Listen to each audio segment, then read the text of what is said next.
Control. Yeah, Control made by Remedy Entertainment, which is pretty much just Quantic Break 2, because I like Quantic Break. I like the gameplay. I thought the game had a lot of potential that wasn't exactly reached, and I don't think a lot of things in the game were executed well.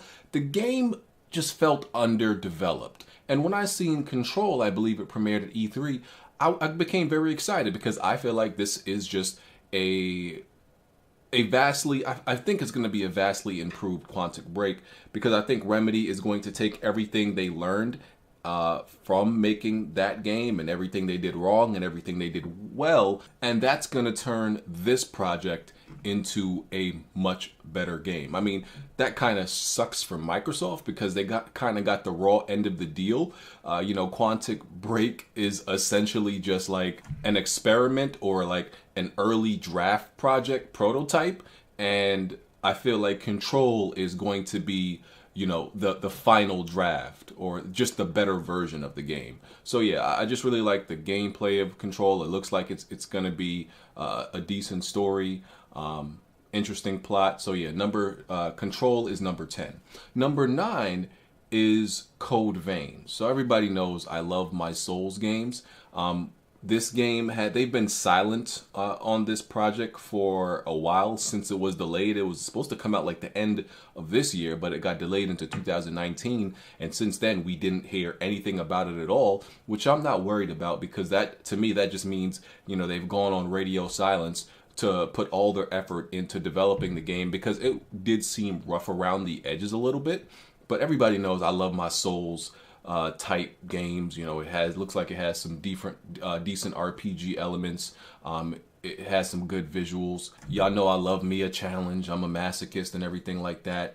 I think the presentation needed to be cleaned up a little bit, which I'm sure they're doing. This is a game most of these games I would say on my list, I would say most of them are multi-plats, and most of them I will be buying on PC. And even the early versions of this game did seem to be running pretty well.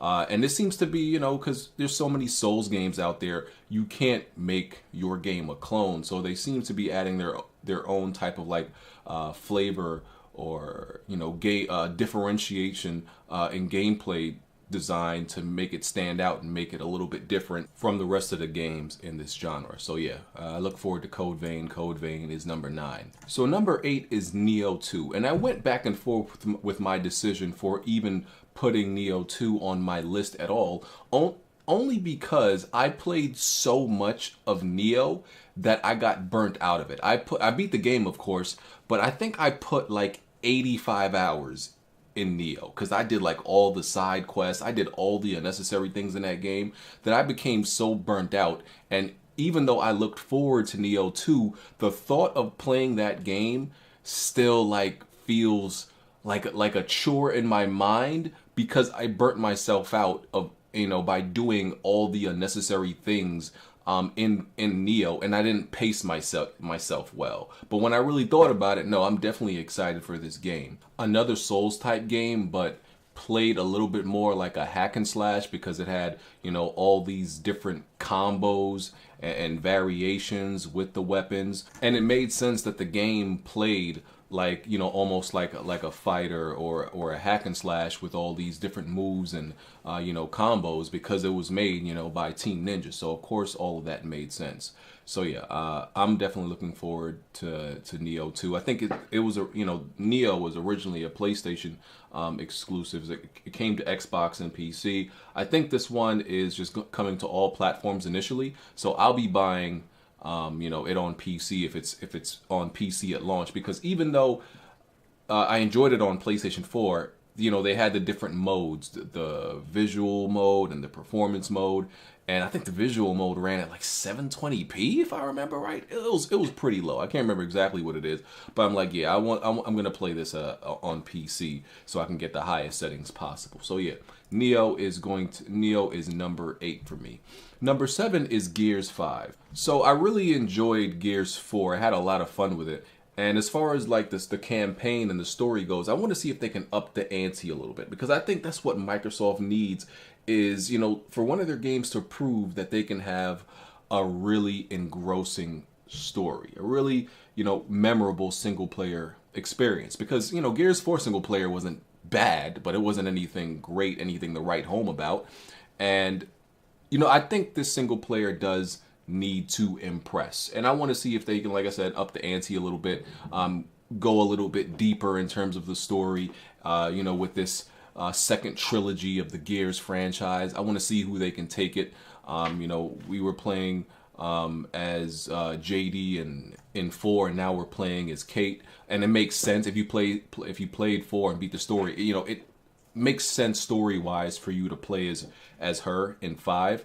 And I don't feel like they fleshed out the new characters enough in 4. And okay, that may be a little bit difficult to do in one game, but I hope they do a lot more of that in 5. We need to know a lot more about these characters.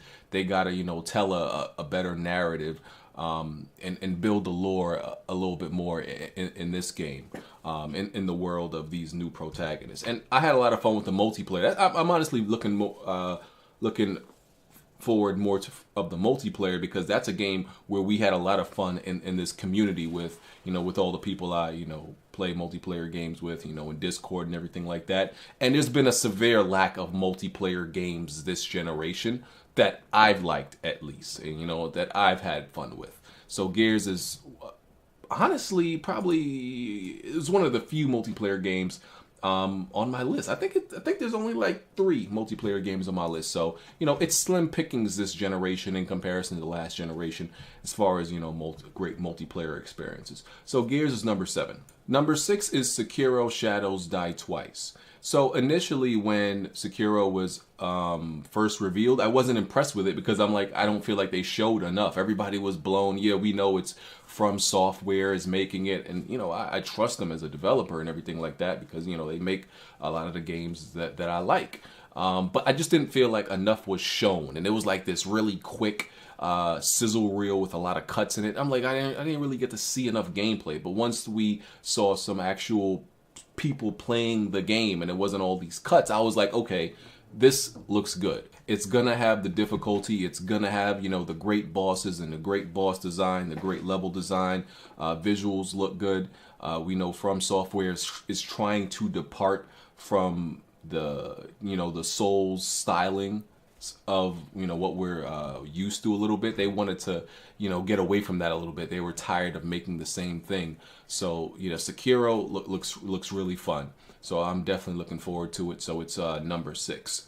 Number 5 is Rage 2. Now, listen, let me tell you something. I think Rage 2 is going to blow a lot of people's minds. I think a lot of people are going to be surprised at how amazing and how praised I think this game is going to be. Because I'm one of the people who always said Rage, the original Rage wasn't a terrible game. I just think that game got a bad rap. Was it amazing? No. There was a lot of faults in it. But I think I always felt like this game had great potential, and there was no reason, I saw no reason a game like Rage should not get a sequel. I think any game, any original game that shows you it did several things well, I think it only makes sense for you to give that game a sequel, because then it's clear, it's very clear what they did wrong. So if they get a chance to make a sequel, they can correct all those things, which is what most games do. Most of the time, the best installment in a franchise is usually the second game. Because the first one, it's you can look at it as like a prototype. You put it out there, the consumer tells you what they like, what you didn't like, you make those improvements. And then the second game usually ends up being perfect. And then the third game, they change too much and F everything up. So I don't know, why people were, saying it. Nobody was asking for this. I mean, listen, I was asking for it. I think Rage 2, the gameplay speaks for itself. I think it looks awesome. And, I don't praise just any first-person shooter. Everybody knows that. I heavily prefer third-person games in general, third-person shooters, but I just love how smooth it looks. It looks fun, crazy.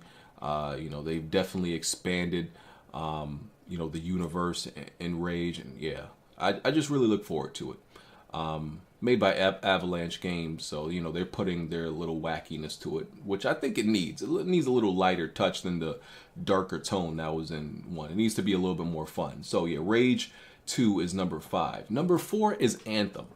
So number 4 is Anthem, not because I got to play the alpha, which of course I can't necessarily speak on any deep details, but this isn't just wishful thinking and hoping that the game is good. I played it. Okay, so it probably wouldn't be at number 4 if I didn't play it. If I didn't play it, it would have probably been like somewhere like maybe number 8.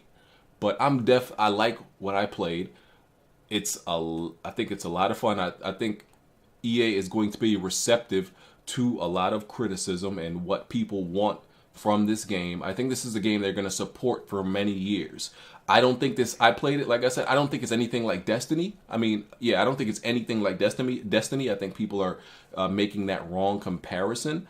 I understand the comparison, but I think they're trying to do with Anthem the same thing that Activision did with Destiny, but as far as gameplay goes, no, this game is not anything like Destiny. It just feels so smooth. The animations, the way the game plays, it's responsive.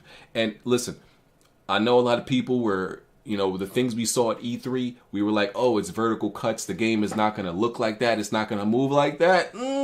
It looks like that and it moves like that. I could tell you that right now. Unless they've, unless they've tricked us in the alpha and the final version doesn't look like that or play like that, which is entirely possible, but unlikely. I have all faith in this game. Like I said, I enjoy it. I think it's fun. It's gonna be, it's gonna focus on co-op experiences, even though I'm not the biggest fan of co-op, and I'm a little disappointed it's not gonna have PvP, but hopefully they add that in the future.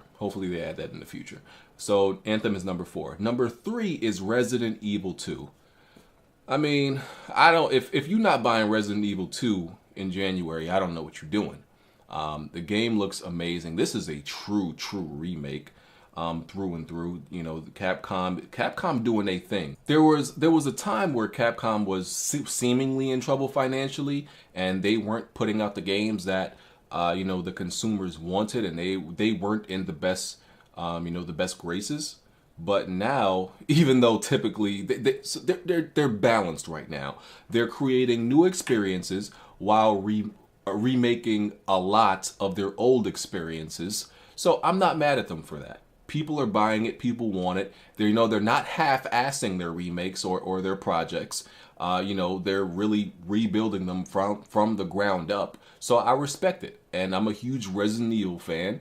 Resident Evil 2 looks great. So, I mean, you don't really have to explain why Resident Evil 2 is number 3. I mean, they're probably already working on Resident Evil 3 remake, and, rumors are even Dino Crisis, and we know we're going to get a new Onimusha. So, yeah. But yeah, Resident Evil 2 looks just visually beautiful. Gameplay looks fun. That's a classic game. It's a favorite by most people. So yeah, Resident Evil 2 is number 3. Number 2 is Crash Team Racing Nitro Fueled.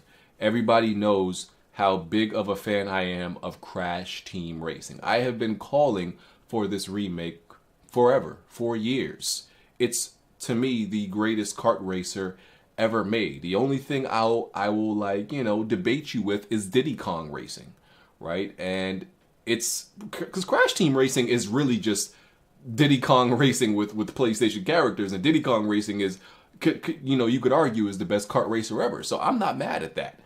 So, but they did it right, and I just love the game. I love the driving mechanics, the tracks, the adventure mode was just so good. The drifting, the characters. I just love everything about that game. I must 100% of that game so many times when I was a kid. So, and I can't wait to play people online. I think that's the thing I'm looking forward to most. I just hope it feels like how it did all those years ago. So Crash Team Racing is number 2. Number 1 is The Last of Us 2. And I know the speculation of if this game is even coming out next year. I'm gonna go ahead and believe, put positivity up in the universe, in the atmosphere, and believe this game is coming out 2019. I believe if Naughty Dog grinds it out, they can get this game out by September.